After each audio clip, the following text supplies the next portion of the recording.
Well, hello, church. Isn't this unusual? Sunday morning church on the internet. The country locked down, everyone's stuck in their homes because of the coronavirus. Who would have thought it would have come to this? Virtual church. It all feels very surreal, very awkward. So, how are you going? I'd love to hear from you. So, feel free to text me or anyone on the Diagonate. Annika, Narelle, Lloyd, Angela. Can't text Greg, he's stuck in South America. I think he's okay, but I'm sure he'd appreciate your prayers. Maybe you would prefer to text or phone one of your home group leaders, or Lee and Mandy, or one of our pastoral care people.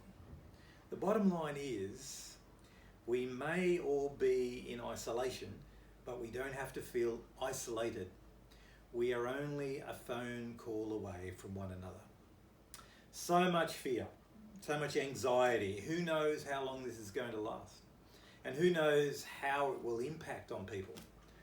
It might only be a couple of weeks. It might be as long as a couple of months. We just don't know. Nobody knows. It's one day at a time. One thing is for sure, each of us must take responsibility and make the effort to remain connected to one another. We have to remain connected as a church, to remain connected to God and to watch out for our own spiritual and mental health. And that's what I want to talk about this morning. Philippians chapter 4 verse 8 says, "Finally, brothers and sisters, whatever is true, whatever is honourable, whatever is right, whatever is pure, whatever is lovely, whatever is of good repute, if there is any excellence and if anything worthy of praise, dwell on these things." I think every one of us has spent a lot more time watching the news and listening to the latest developments with the COVID-19 and what the government is saying about it. This, of course, is important. We must stay informed and follow the instructions of those who know.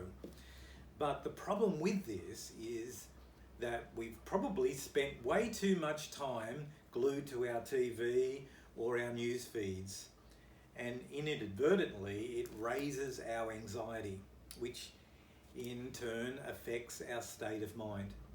And if you are prone to depression or have a melancholic personality, the news feeds that we watch really do affect us. In fact, this current crisis will raise the anxiety of even the strongest of us. So this is what the Bible says. Tune into whatever is honourable, whatever is right, whatever is pure, whatever is lovely, whatever is of good repute. If there is any excellence and if anything worthy of praise, dwell on these things.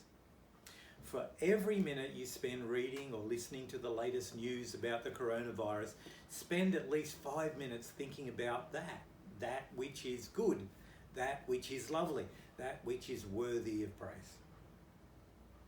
In years gone by, Christians have called this meditating on God. In recent years, people are calling it mindfulness. Whatever you want to call it, know this. God has been, since the beginning of time, calling us to make the time to dwell on that which is good. Dwell on that which is lovely. These are unprecedented, stressful times. You may have got away with not bothering about looking after your mental and your spiritual health in years gone by, but if you let it slide in these dangerous times, it'll catch up to you. The stress is only going to get worse. So we need to learn how to manage it. And the first thing you can do is regularly take time out to meditate on that which is good, that which is lovely, that which is excellent. This is what Psalm 143 verse 5 says. "I meditate on all your doings. I muse on the works of your hands." You might be in lockdown, you might be stuck in your home, but you can find a space that is lovely. It might be in your backyard under a tree. You might have a park close by that you can walk to. You might have a book full of lovely pictures of faraway places. I have a calendar that my good friend Ann Chung gave me. It's full of beautiful scenery, and I regularly take time just to look at those pictures. Transports me to another place, and I muse over them. And underneath each picture is something from the Psalms. Do that for 10 minutes or more every day, and you will find your mental health will thank you for it. You'll find a new connection with God, and you'll feel Him feed and nourish your soul. God bless you, church, and stay tuned and stay connected.